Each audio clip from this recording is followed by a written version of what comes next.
In March 2017, not quite 2 months into Donald Trump's presidency, Attorney General Jeff Sessions recused himself from the investigation into the Russia scandal.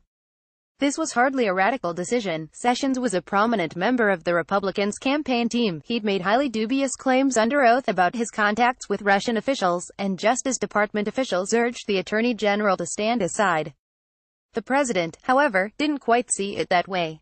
In fact, Sessions' recusal quickly became the basis for multiple Trump tantrums, including an incident in May in which the president called his Attorney General an idiot and accused him of disloyalty. As it turns out, that's not all he did. The New York Times had an interesting scoop overnight. By the time Attorney General Jeff Sessions arrived at President Trump's Mar-a-Lago resort for dinner one Saturday evening in March 2017, he had been receiving the presidential silent treatment for 2 days. Mr. Sessions had flown to Florida because Mr. Trump was refusing to take his calls about a pressing decision on his travel ban. When they met, Mr. Trump was ready to talk, but not about the travel ban.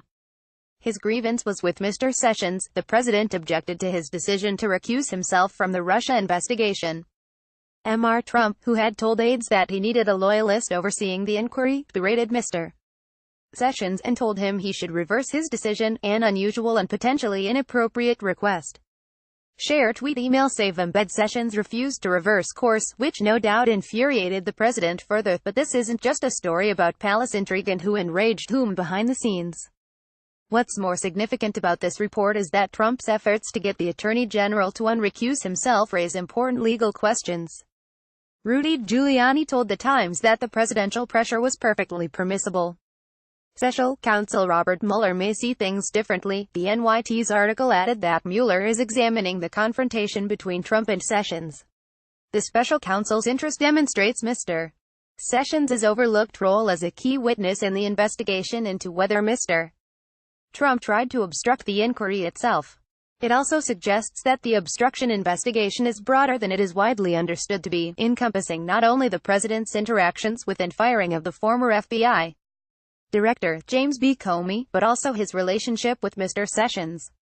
Investigators have pressed current and former White House officials about Mr. Trump's treatment of Mr.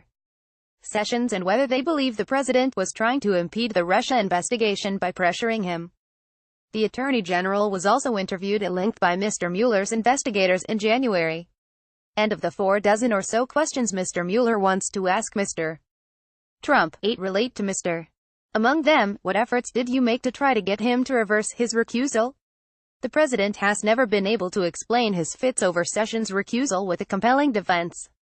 That's because there's really only one explanation. Trump expected a partisan ally to run interference for him, guiding the investigation in ways that worked to the White House's favor. Or put another way, the president was furious with his attorney general because he assumed Sessions would shield him from potential consequences. When the Alabama Republican removed himself from the process, it meant there was no one inside the Justice Department in a position to tilt the playing field in the president's favor, a dynamic that infuriated Trump. The question now is whether that fury led Trump to take steps that obstructed justice. The fact that Mueller considers this an important line of inquiry is not good news for the president.